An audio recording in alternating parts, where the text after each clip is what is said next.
Kamusta po ang lahat? Magandang araw, magandang umaga, magandang gabi. Saan man panig kayo ng mundo naroon, lagi po kayo mag-iingat. Welcome po sa ating channel, ang showpaul.ph. Kung kayo po ay mapadpad sa channel na ito, huwag niyo pong kalimutan mag-subscribe. I-click po ang notification bell para lagi po kayong updated sa mga bagong video na ating gagawin. I-like at i-share na rin po ang ating pong mga video. Ngayon po ay babalikan natin yung nangyaring PIDEA leaks sa Senate hearing, sa pangalawang beses na pong hearing na ito. Yung pong mga clip lang po ang ating papanoorin. Medyo mait-it po yung nangyari kanina sa Senate, at alam kong maraming nakapanood nito. Kung kayo po hindi nakapanood, ito po, mga highlights po ang ating ipapakita sa inyo. Pero bago po yan, punta po muna tayo sa ating currency exchange.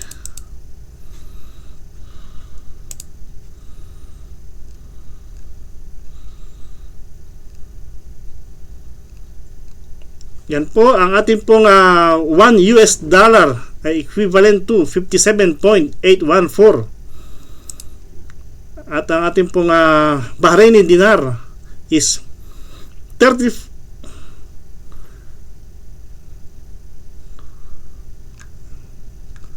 At ang ating pong New Zealand dollar ay 34.791. Ang ating pong Bahraini dinar ay 153.76. At ang Kuwaiti dinar po ay 187.95. Ang ating pong Saudi Arabian Riyal ay 15.417. Ang ating pong Canadian dollar ay 42.265. Japanese yen po ay 0.370. British pound 72.586. At ang ating pong euro ay 62.395. Yan po ang ating latest currency exchange. Ngayon po ay ika-13 ng Mayo 2024. Ngayon po ay punta na po tayo sa ating topic, ang ating PIDEA leaks sa Senate hearing. Pero yun pong unang ating balikan, yung nakaraang hearing, yung pong unang hearing, pasilip lang po itong video na to para tayo po ay ma-refresh kung ano po ang nangyari sa unang hearing.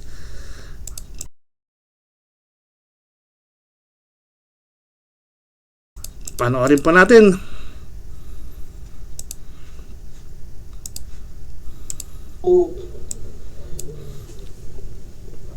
To Jonathan Morales, Agent Jonathan Morales, about the halt of operation. Why was the planned operation halted? Ano ba ang mga dahilan na sinabi ni ASIC Gadapan? Nagkaroon ba ng proper documentation sa order nito? No, Your Honor. Bali, nalaman ko lang yun. Bali, nung May, bago po ako, bago ako umalis sa papuntang Ilaya, Thailand, nung magkausap kami, allegedly, ang sabi niya, CES daw po yung nung operation na yun. Yun po yung sabi lang niya sa akin. Sinong ES? Si Executive Secretary Ochoa po. Yun po yung... Tinuwala ka?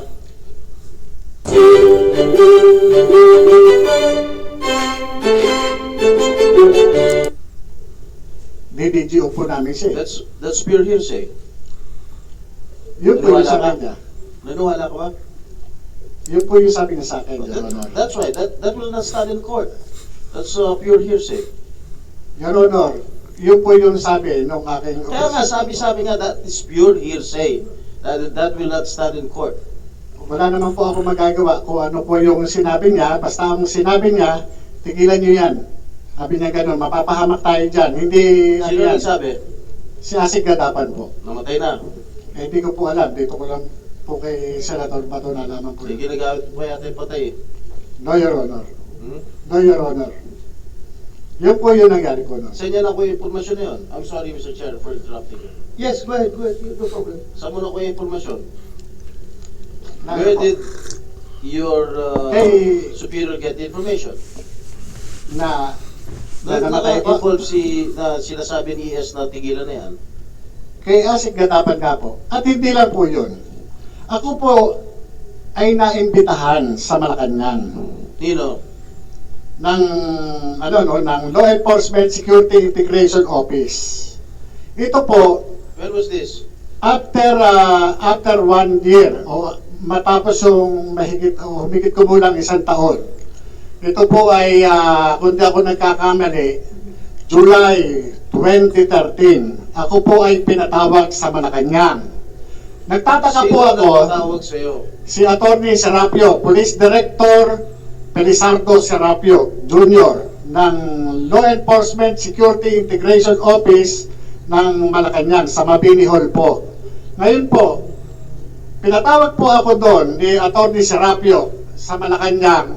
Pinadala sa akin yung mga dokumento at iba pang holdings. Correction. Your Honor.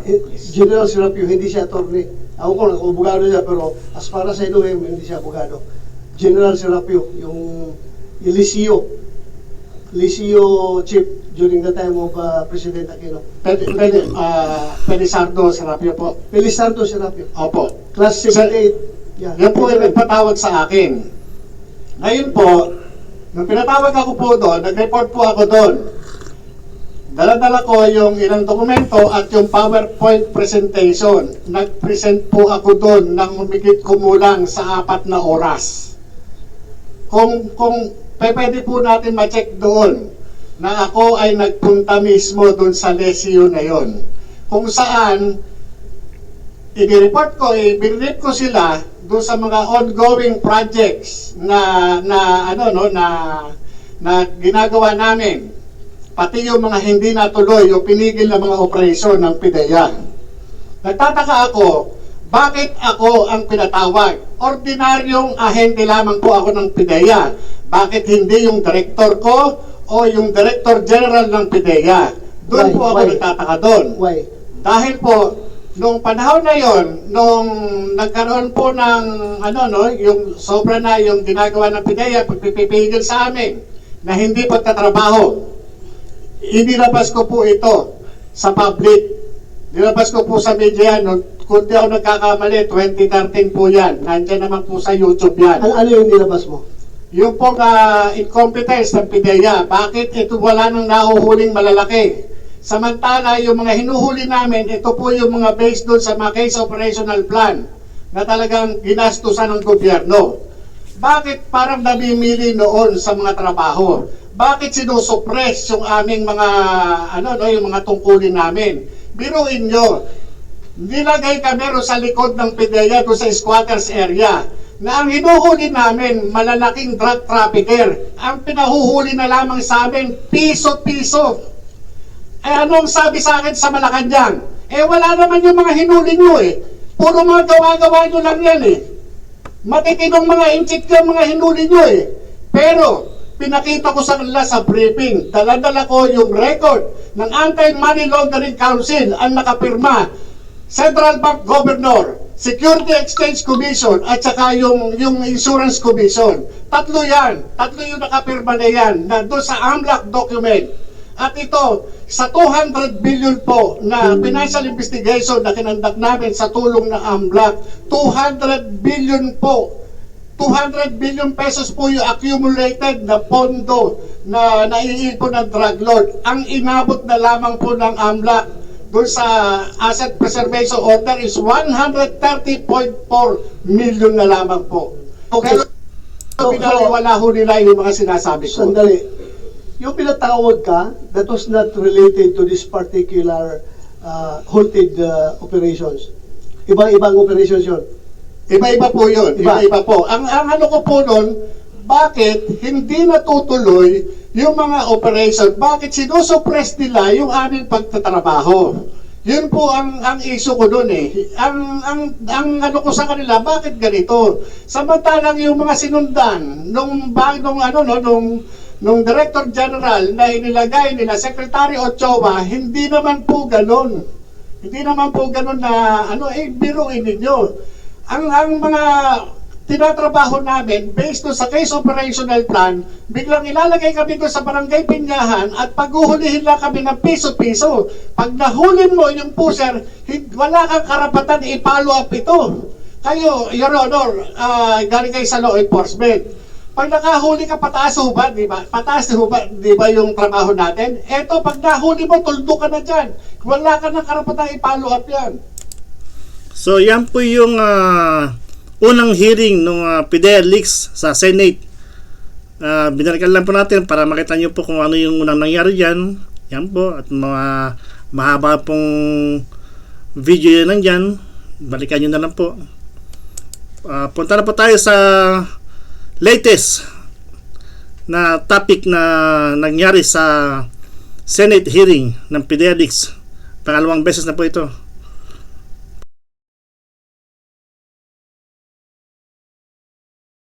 Panoorin po natin. Kito Ochoa, 1 week to recover from COVID. And we have already sent to him 2 invitation letters. So by this time, you issue subpoena for his attendance before this committee. Kung hindi pa rin siya mag-attend, baka a warrant of arrest will be issued by the Senate kung hindi siya magpakita. Ha? Just for the record, dahil mahirap yung iniiwasan tayo. Well, you know, in-acknowledge natin, positive siya sa COVID, ha? Kaya, bigyan natin siya ng another 1 week. Kung nandito sana siya, baka tapos na itong hearing na ito. Mr. Chair, Yes, go ahead. is this committee going to conduct another hearing next week? Yes, next week. I thought this is the last hearing, Mr. Chair. Yeah, kung hearing na ito. Mr. Chair, Yes, go ahead. is this committee going to conduct another hearing next week? Yes, next week. I thought this is the last hearing, Mr. Chair. Yeah, kung nandito sana si Pakito Ochoa, I could have decided to adjourn this hearing. Pero mahirap yung hanging tayo, Your Honor, kailangan humarap siya dito sa ating committee. Kaya para matapos natin dito. Yes, Mr. Chairman. Senator Tolentino. Maybe as Yusek Vasquez, may paraan ba? Another alternative, not in congressional hearings, but in trials, court trials, take the deposition or what? Ano bang Actually, pwede mo i-suggest? Thank you for the opportunity to make a statement again, Your Honors. Actually, there are ways of facilitating testimony taking short of physical face-to-face.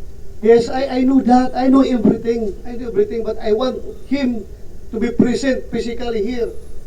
Gusto ko lang mahirap yung magtatanong tayo na wala siya doon sa harapan natin. Kaya nga, nag-volunteer yung iba na online daw sila mag-testify. But I don't allow that. As far as this committee is concerned, we do not allow online attendance. Kailangan nasa jurisdiction sila ng committee na ito before we can take their statements. So yun ang akin. Thank you. Mr. Chair, may I know Yes. the circumstances why the presence of the former executive secretary is needed here? He was I'm not defending him because Yeah. you know naman, he's the former executive secretary of President Aquino. Yes, number one, he was mentioned in the deposition of Jonathan Morales that the operation was halted, was disapproved by former Deputy Director General for Operation Carlos Gadapan per orders of the then Executive Secretary Pakito Ochoa. So yun lang naman i-confirm natin sa kanya para because we are trying to establish here kung talagang totoo yung sinasabi ni Jonathan Morales. Well, Mr. Chair, as far as I'm concerned, these are all hearsay, and you cannot believe in all the alibis or the imagination of this particular resource person, Mr. President. Yes, Mr. I am Chair. taking your position on this matter, Your Honor, but when you say hearsay, wala siyang personal knowledge. So let us define now what is personal knowledge. Personal knowledge is talagang siya ang nakakaalam. Siya ang nakakaalam, di ba? So, right here, right now, I presume, hindi ako abogado ha, hindi ako abogado, ordinaryong police lang po ako. Pero ito ang interpretation ko. Jonathan Morales has no personal knowledge as far as the action of Paquito Ochoa of stopping the said supposed to be surveillance and casing operation to validate that information. But he has a personal knowledge as far as that information is concerned. So, when we talk of personal knowledge, alam niya yung impormasyon. So, personal knowledge pa rin yan because nakausap niya si Gadapan na sabi niya, pinahinto itong operation natin, disapprove ko dahil ayaw ni Executive Secretary Ochoa. So, may personal knowledge si Morales of that information. Pero wala siyang personal knowledge as far as that incident is concerned. Na pagbigay ng order ni Ochoa na i-basura yung operation. So, yun lang sa akin. Hearsay, pero pag sabi natin personal knowledge, may personal knowledge siya as far as that information is concerned. Kaya nga, pinapatawag natin ngayon, at na-intriga lang ako, Your Honor, kasi pangalawang imbitasyon na natin ito, ngayon may COVID siya, so pangatlong imbitasyon natin dito, ay subpoena na. I don't think the Senate will question my actions as far as this hearing is concerned because kailangan ma-maintain natin yung credibility ng Senado na kapag tayo ini-snub ng ating mga resource person na very sensitive information na dapat makuha natin galing sa kanya, ay hahayaan na lang natin siya off the hook. So, that's the opinion of the chairman of this committee. Thank you, Mr. Chair. Yes, thank Mr. you. Chair, don't get me wrong. I am in full support of the decision of the committee chair. And I will continue to support the decision of the chairman of this particular committee. Thank you, Your Honor. I know you're very supportive. Mr. Chair, can I give my opening statement, if I may? Yes, you may deliver your opening statement. Thank you. Mr. Chair. Sa pagpapatuloy po ng pagdinig ng kumiting to, nais ko lamang pong bigyan linaw ang ilang mahalagang bagay para sa ating publiko. Ang pagsiwalat ng mga di umano'y dokumento mula sa Philippine Drug Enforcement Agency, kung mapapatunayan na wala itong kabasehan o katotohanan at pawag-gawa-gawa lamang, ay sumasaklaw sa privacy concerns, due process at reliability of information. Ang pagbanggit ng mga pangalan ng mga individual na di umano'y sangkot sa paggamit ng ilegal na droga ay maaaring maglagay sa panganib ang kanilang buhay at may turing na paglabag sa kanilang pribadong buhay. Ito rin ay usapin na may kinalaman sa tinatawag natin due process at presumption of innocence, lalo na kung hindi ka mapapatunayan na sangkot sila sa anumang krimen sa ilalim ng tamang proseso ng batas. Maaaring biktima rin sila ng maling interpretasyon o maling pag-uugnay sa usapin ng illegal drugs. Maaari rin na magdulot ito ng political repercussions at magamit na instrumento sa pamumulitika. I am here to extend my full support as one of the vice chair of this committee to the esteemed chairperson conducting these committee hearings. It is our collective responsibility to unearth the truth behind the purported PDEA leaks and utilize it to shape effective legislation. My colleague and I are committed to achieving this objective through a diligent and impartial approach. Ang paksa ng pagdinig ay hindi umano'y PDEA leaks. Pero sinabi ng mga opisyal ng PDEA na walang ganitong pangyayari. Sinasabi ni Morales, meron daw. Nasaan po ang ebidensya? Isa sa mga natutunan ko sa pag-aaral ng batas ay ang legal maxim that he who alleges has the burden to prove this. Maliban sa mga statement ni Morales, ano pang ebidensya ang pinakita niya? Wala po. Mr. Chair, dinidinig natin ang testimonya ng isang witness na naharap sa mga criminal complaints sa isang lokal na hukuman at kabilang dito ang paglabag sa Article 180 ng Revised Penal Code, ang batas na nagtatakda ng parusa para sa mga tao nagbibigay ng peke o maling testimonya laban sa isang akusado at kasalukuyan itong nakapending sa MTC San Fernando, Pampanga. Bilang mga senador, meron tayong malalim na responsibilidad na atiyakin ang katotohanan sa mga pahayag ng mga individual na tumatayong testigo o resource persons natin. Ito ay hindi lamang tungkulin natin bilang mga mambabatas, kundi isang moral na obligasyon. Walang puwang sa ating mga pagdinig ang mga nagpapakalat ng kasinungalingan o gumagawa ng perjurious statements, lalo na't nanumpa sila sa nagsasabi na pawang katotohanan lamang. Sa bawat pagdinig na sinasagawa natin, layunin natin hindi lamang ang paghahanap ng katotohanan, kundi maging ang pagbibigay ng hustisya at pagtataguyod ng kapakanan ng ating mga kababayan.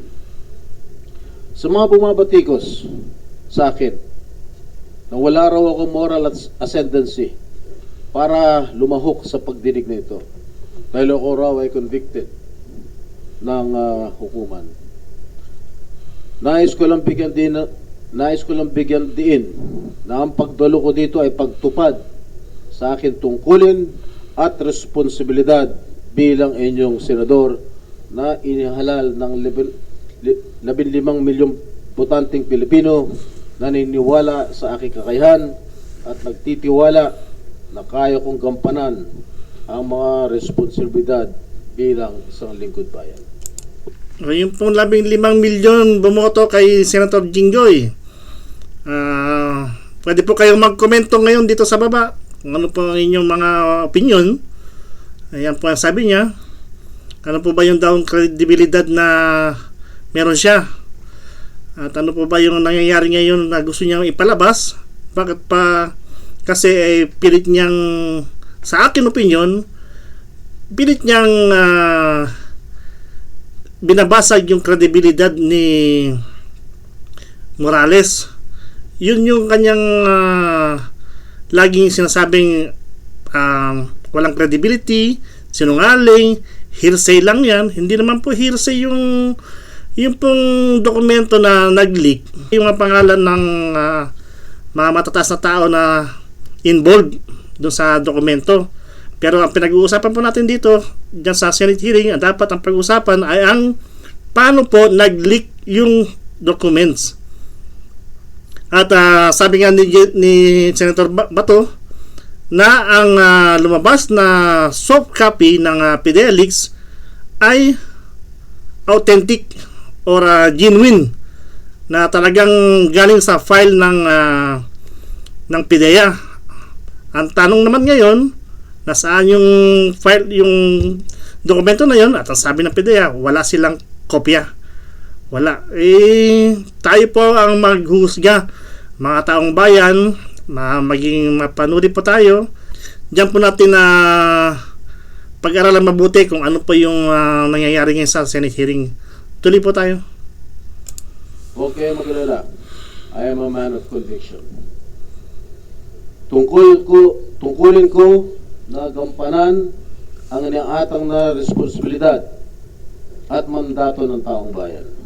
Hindi ako titigil sa pagtupad ng aking tungkulin kahit pa may iilan dyan na inaatake ako ng personal. Ang ating paglahok sa mga pagdinig ay hindi lamang isang karapatan, kundi isang tungkulin ang ating sinumpaan. At kasama sa ating sinumpaan bilang mambabatas ay pagpapanatili ng integridad at tiwala ng ating mga kababayan sa ating institusyon. Hindi ito tungkol sa personal na interes, kundi tungkol sa paglilingkod sa bayan at pagpapalakas sa mga institusyon ng ating demokrasya. It is crucial that our legislative processes uphold the principles of truth, integrity, and fairness. Allowing the dissemination of false information and fabricated narratives not only undermines the credibility of our institutions, but also jeopardizes the pursuit of genuine justice and accountability. And we must prioritize evidence-based discourse and avoid providing a platform for those who manipulate the truth for personal gain or hidden agenda. By carefully distinguishing between fact and fiction and maintaining a commitment to truthfulness, we can ensure that our legislative hearings serve the best interests of the Filipino people.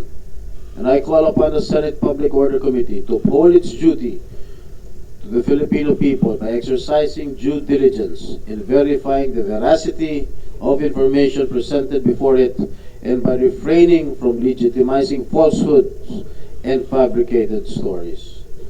Mr. Chair, before I continue, I have a witness, a surprise witness, who can maybe give some inputs because his name was mentioned during the first or the second hearing, and I want also to, with the permission of the chair, to call his attention and maybe to give some inputs and to corroborate what some of the resource persons and I myself to corroborate all the statements that I said during the last hearing. If I may, Mr. Chair. Yes, Senator Jingo Estrada, for the record, yung witness na iharap mo ay hindi yan kasama sa mga invited resource Recording in person progress. by this committee. But then again, as I have said, I am for ferreting out the truth. Thank you, Mr. Kahit Chair. na wala yan siya sa, hindi siya invited na resource person, but since dinala mo siya dito, I am willing to hear him. Huwag po kayo mag-alala. But then again, before you proceed with the presentation of your witness, I just would like to react on your opening statement that yes, I would like to thank you for those reminders. Reminders coming from a esteemed veteran colleague of the Senate. Alam ko mas marami kang alam kaysa akin. So I am taking all your advices and rest assured that as the chairman of this committee will not go overboard. When you say that I am entertaining, I am legitimizing falsehood, I would like to disagree that we are not entertaining. But thank you for this reminder. Hindi naman kaya nga tayo nagkakaroon ng hearing to hear everyone para pakinggan natin sila. Wala po tayong hidden agenda dito. It's up for us to evaluate yung mga sinasabi lang kung totoo ba yan o hindi.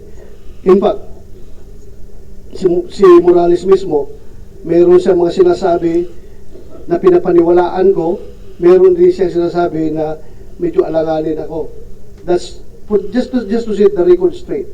And rest assured, I will do my best as the chairman of this committee na hindi magamit itong committee na ito for any hidden agenda or any political or personal agenda ng ibang tao. Tataya ko ang buhay ko dito sa hearing na ito as far as objectivity and neutrality is concerned. That's all. You may proceed. So thumbs up po tayo kay General Bato de la Rosa, si Senator Bato de la Rosa. Siya po ang chairman niyan sa nagaganap na hearing na yan. Kasi naman kasi ang nakikita ko kay Senator Jinggoy, para sa akin, sa mga sasabihin ni Morales ay sa kanya ay wala itong kredibilidad dahil yan ang nakatatak na sa isip niya. Sinungaling, false informative, lahat ng ibibigay ni Mr. Morales na detalye ay false informative na walang katotohanan, puro hearsay. Yan po yung lagi sinasabi niya. Kaya ko po pinakita yung unang video nung nakarang hearing. Doon pa lang po sa unang hearing ganyan na po si Senator Estrada. Pinapakita niya na agad, gusto niya na agad basagin yung credibility ni Morales. Dapat naging patas siya, ay napaka-bias po. Yung para sa akin po yan, kaya po wala pong problema kung mag-comment po kayo dyan sa baba. Yan po yung ang aking opinion na nakikita.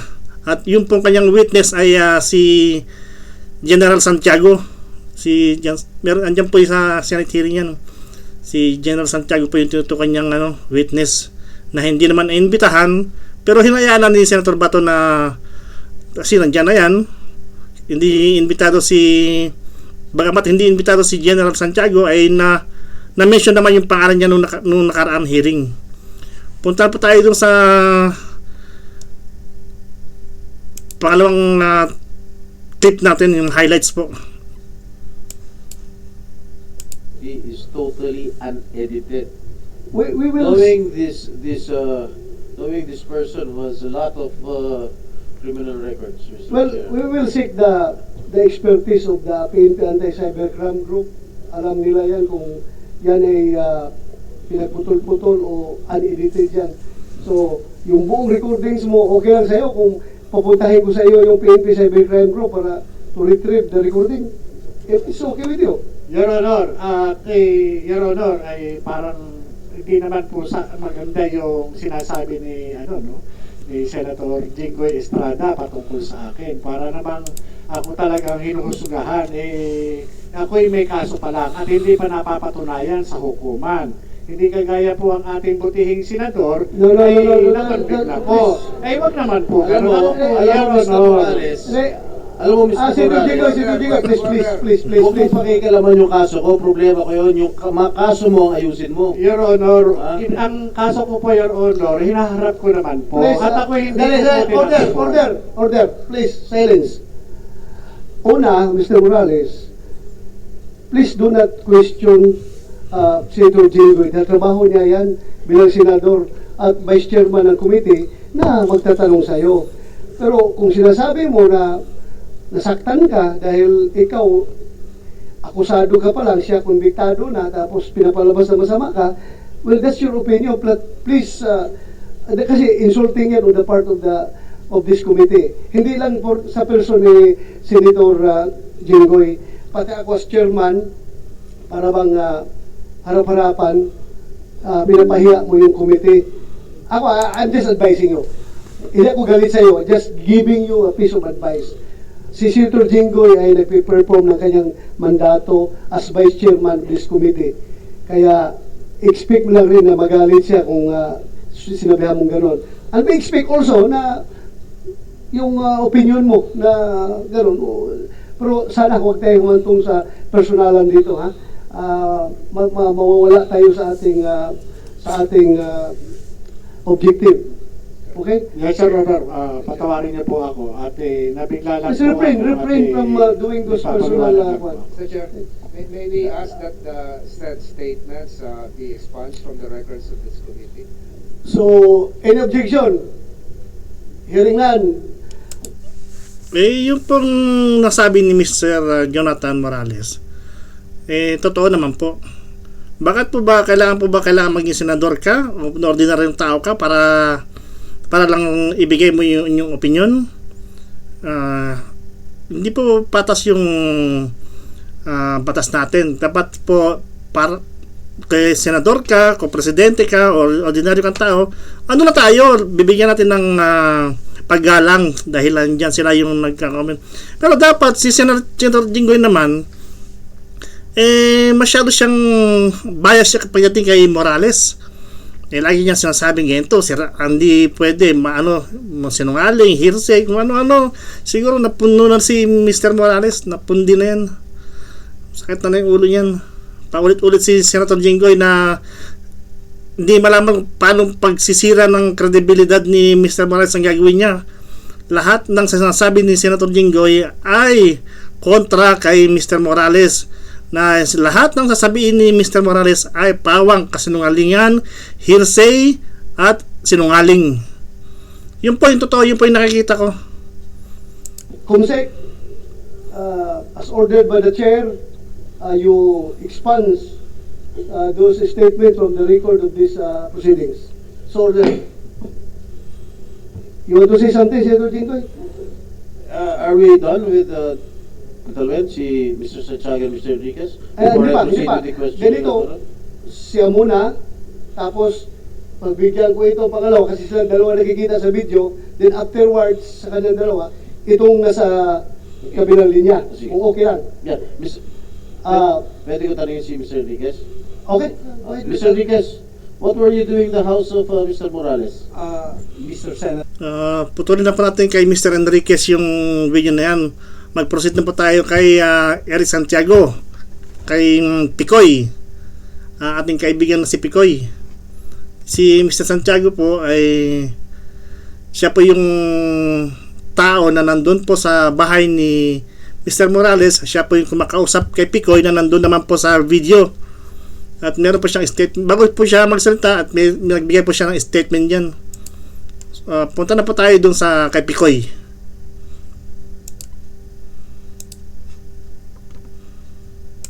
Bago ka namin tanungin, pakinggan mo natin itong kabilang linya. Ha? yes, Kabilang linya. Mr. Senator. Kabilang linya ng telepono. Recording in Nakikinig na progress. yan eh.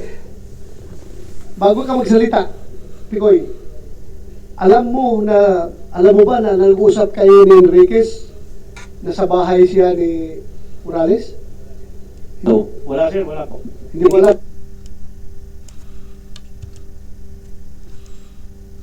Bahay siya ni Morales. Alam mo, bago ka magsalita, Picoy, alam mo ba na nag-usap kayo ni Enriquez na sa bahay siya ni Morales? No, wala sir, wala po.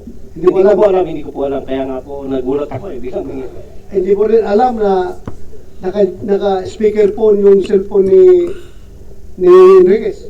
Hindi po sir. Hindi mo alam na nakikinig si Morales. Hindi po sir. Hindi niya raw alam na nandun siya sa bahay na si Enriquez ay nandun sa bahay ni Morales. Yan po ang sabi ni Picoy, hindi niya alam. Inulit pa natin ng 2 beses. So, that explains the no holds barred na magsasalita mo. Yes, Pati patayan, binabanggit mo na eh. Yes sir. Na papatayin si Morales, sasagasaan lang yan, hindi niyan babarilin, at marami paraan para patayin. Am I correct? Yes sir. Yes, Kasi, sir. had you known na nakikinig si Morales, hindi mo sunod sabihin yun. Hindi sir, kung pahayaan niyo po akong sabihin muna to sir, sagutin ko muna yun sa inyo. Kung alam kong nakikinig po siya sir, mas marami pa po ako sasabihin. Mas, ano po. mas malala pa. Yes, Mas yes. malala pa. Para believable sir. Okay, sige. Pakinggan natin yung statement mo. Go ahead. Magandang araw po sa inyo, mga mahal naming senador. Sa mga nakaraang araw, napukaw ang atensyon ng bayan dahil sa sinasabi ng isang ex-agent Jonathan Morales na dokumento mula sa PIDEA. Noong nakaraang pong hearing, nabanggit niya na ni Ginoong Morales ang pangalan ko na Eric Santiago na tumawag sa isang Romy Enriquez na sinasabi niya na nais ko siyang pigilan sa kanyang pagsalita tungkol sa nasabing dokumento. Sa punto pong ito, nais ko pong ipabatid sa galang-galang na Senado. Wala akong intensyon na pigilan at ang totoo ay upang patunayan lang sa bayan ang dalawang bagay. Ano po yun? Na napakadali pa lang mapunta dito. Gagawa ka lang isang kwento at katang-isip na kwento sa pamamagitan ng pambobola, mapupunta ka na rito. Pangalawa, na upang pabulaanan at bigyang kalinawan ang mga bagay-bagay na sinasabi ni ex-agent Morales sa pamamagitan sa pagpapakita ng mga dokumento na dala ko. Sensya na sir, hindi ako sanay magsalita sa maraming tao. Panglubog lang sir. Please continue. Gusto ko rin gamitin ang oportunidad na ito upang humingi ng taus-pusong paumanhin sa mga taong walang kinalaman sa aking plano, ngunit alam kong grabing naapektuhan dahil sa paggamit ng kanilang mga pangalan. Unang-una po, kay paring Romy, pare, pasensya na, nasama ka rito. Pero I have to do this eh. At At pangalawa po, sa pangalan ni Ginoong James Kumar, kung asan man po siya, pasensya na po. Sa nasabi ko po na dokumento, ipakikita ko pang magbigay dagdag linaw sa sinasabi ni Expedient Morales. Nandito po yun. May hawak po akong dokumento na gusto ko lang ipakita talaga. Ito po yung rason kung ba't pinasakay ko sila sa usapan. Para makapunta lang po ako rito at may presenta mga dokumento sana. Ni Expedient Morales, nandito po yun. May hawak po akong dokumento na gusto ko lang ipakita talaga. Ito po yung rason kung ba't pinasakay ko sila sa usapan. Para makapunta lang po ako rito at may presenta mga dokumento sana na magbibigay linaw sa mga sinasabi ni Agent Morales. Ano yung sabi mo, pinasakay? Yes sir, pinasakay. Parang dalawa nga ang gusto kong patunayan sir eh. Magkwento ka lang, makakarating ka na rito. Kwentong barbershop sir. Kwentong barbero lang. Katang isip. Pero yung una, sabi niya, hindi niya alam na nandoon siya, na si Enriquez ay nandoon sa bahay ni Morales. Yun ang sabi niya, wala siyang alam, hindi niya alam. Dahil kung alam niya, mas marami pa siyang sasabihin. Ngayon, iba yung sinasabi niya. Pinapasakay yung dalawa. Andito po ngayon, napatunayan ko ngayon yun. Napatunayan mo ngayon? Yes sir, nandito po ako. Kasi, So you mean to say, itong committee na ito ay pwede pala mag-ibisigan ng katang-isip lang?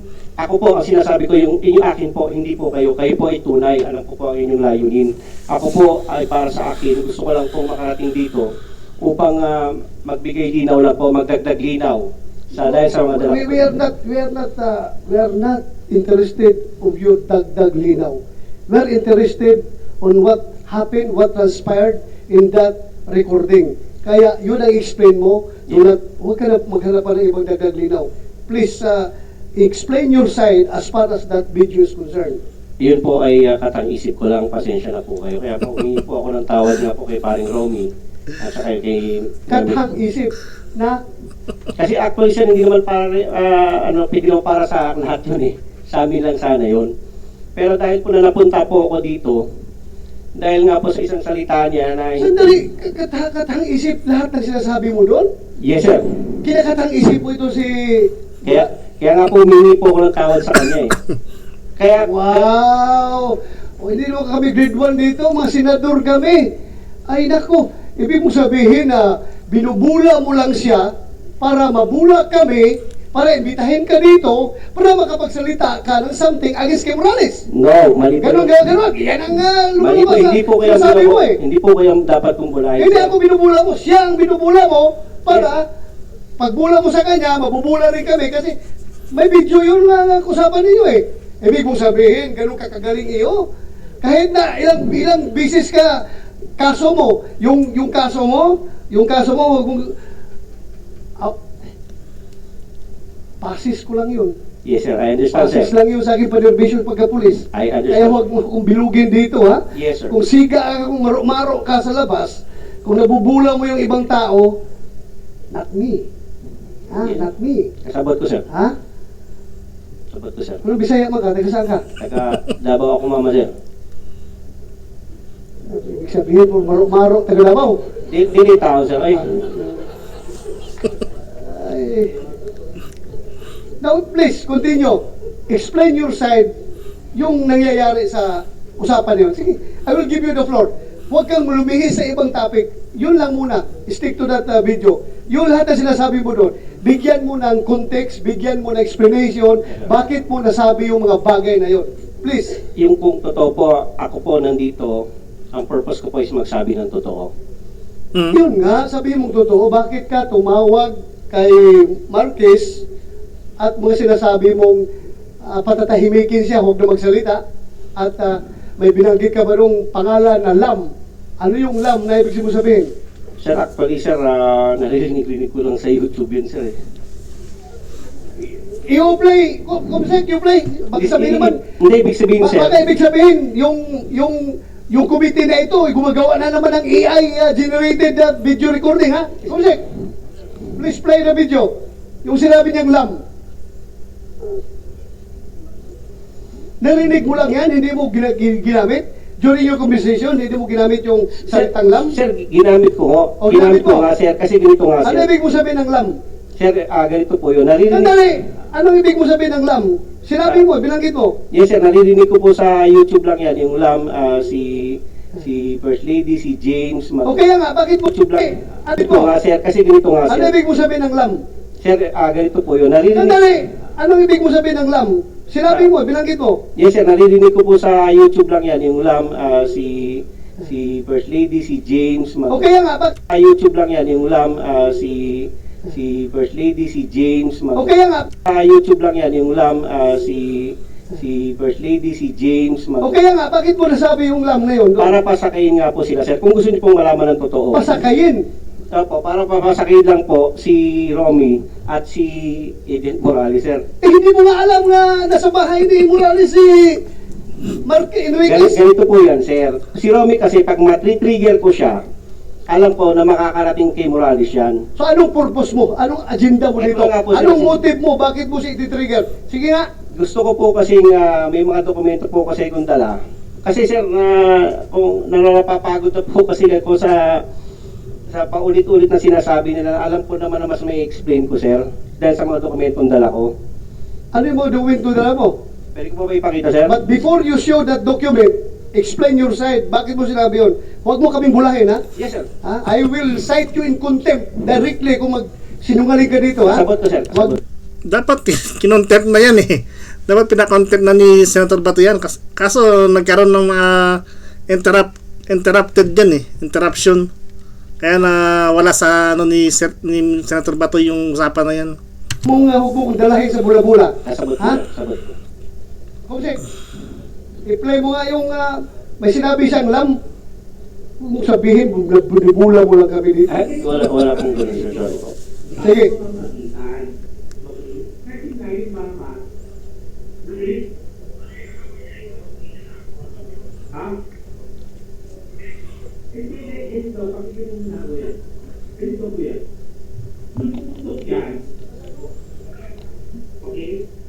Huwag kang makit. Kaya nga dito, padre. Kaya kong iparating yung mensahe. Pause muna, pause. Enriquez, nakita mo yung video, di ba? Yes, Mr. Senator. Do you agree na lahat ng narinig natin dyan na voice recording at saka yung nilagay ni Morales na yung line-line dyan na nag-interpret kung ano sinasabi, totoo, the same as you have heard as your conversation with Santiago? Mr. Senator, the video speaks for itself. Okay, it's correct. Yung narinig mo dyan, totoo. I confirm, sir. So, do you confirm na pinapasakay ka lang ni Santiago? Binubula ka lang niya?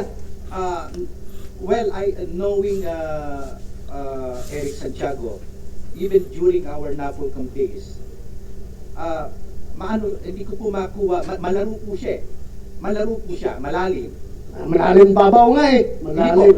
Ang babaw nga eh. Hindi po. Pati kami, papasakayin niya. Hindi Ang po. babaw mo. Ikaw, nalalaliman ka sa ganun style? Well, that is per my assessment.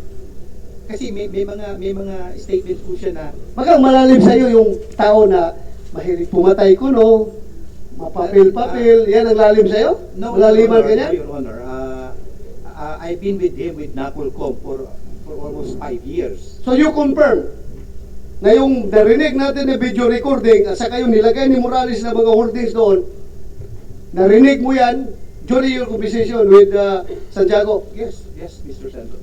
And do you confirm or deny? I don't deny. Para po sa Hindi, kami. yung sinabi niya na binubula ka lang niya.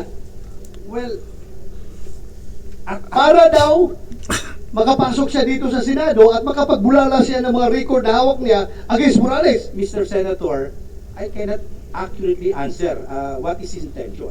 That is his intention.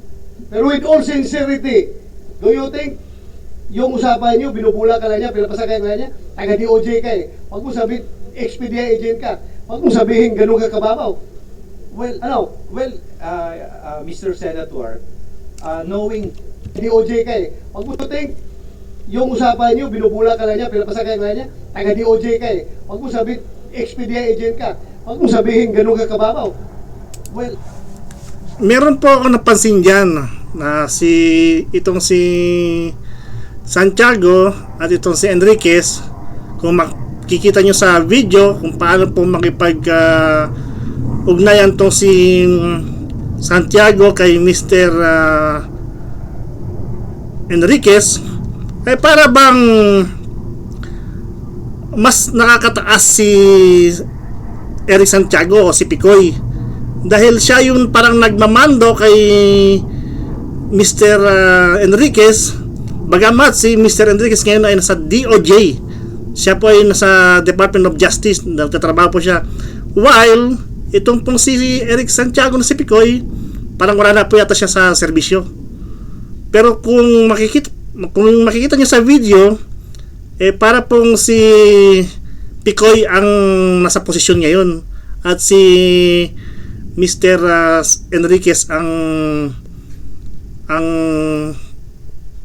wala sa Department of Justice. Yun po yung nakikita ko eh. Paki-correct po kung ano po yung mga opinion nyo. Yung sa akin lang po yan, akin lang po yan. Mag-comment po to, mag-comment po kayo sa baba kung i-correct nyo po ako kung meron po kayong nakitang pagkakamali sa akin. Pero yun po yung aking opinion.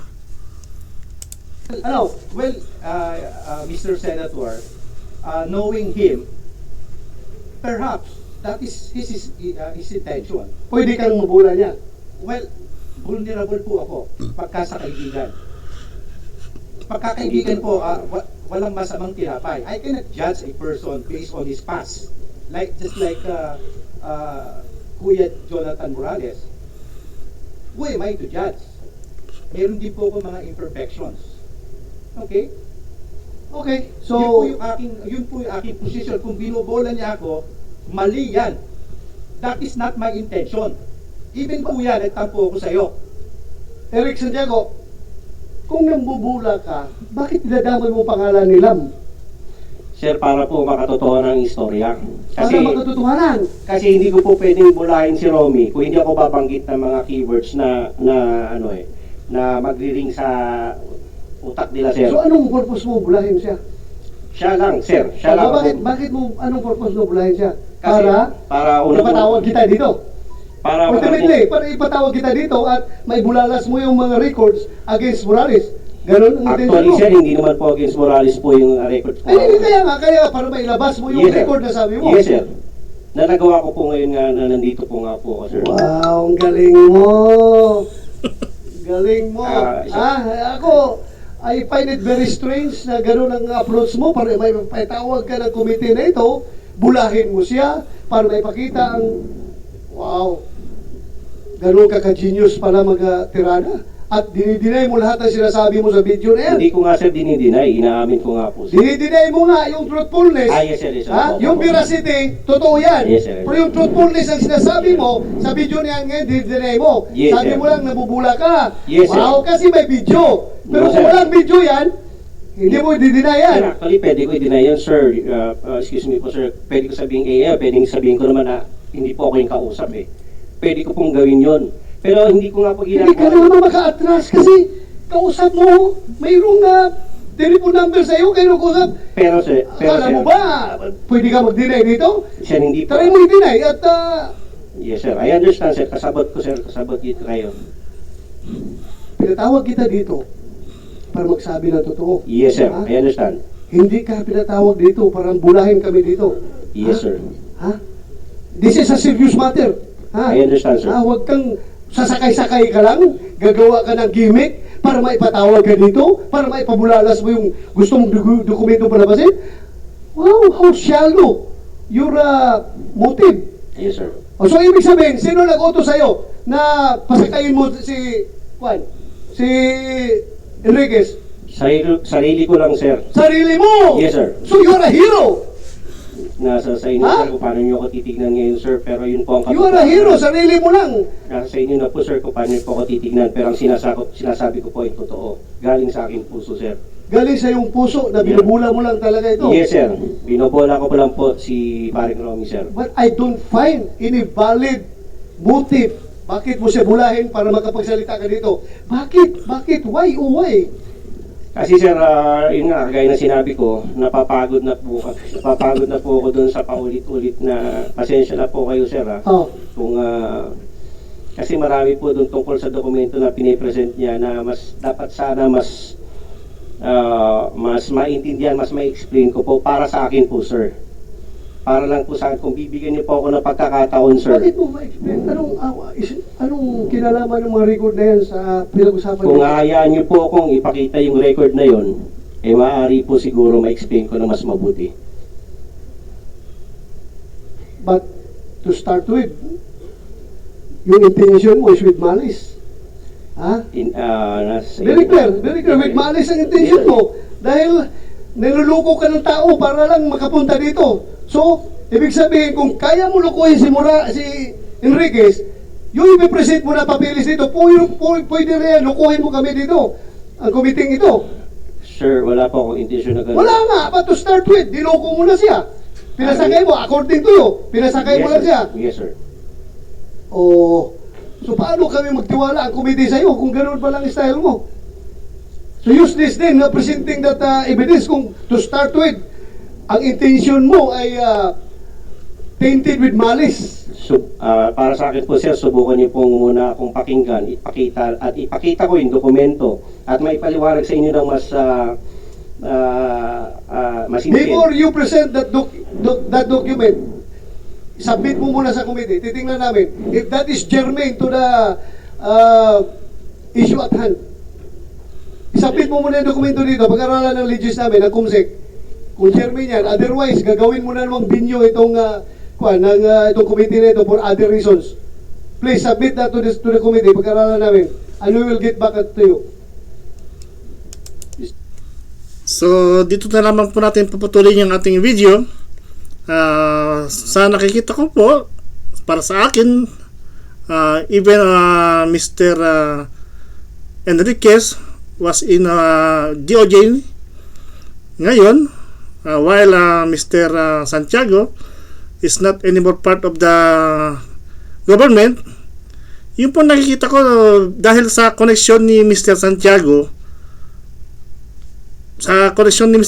sa gobyerno, parang mas paano ko masasabihin yun, parang mas nakakaangat si Mr. Santiago kay Mr. Enriquez, kahit na si Mr. Enriquez ay nasa DOJ. Dahil nga sa koneksyon ni Mr. Santiago, kailangan niya pa rin makipag-ugnayan at pakinggan lahat ng sinasabi ni Mr. Santiago sa video. Dahil sa video po nakita natin, napanood pa natin yung video, si Mr. Santiago po yung nagko-command na ganito gagawin, ganyan, sinasabi niya na maaaring mapatayan, ganito.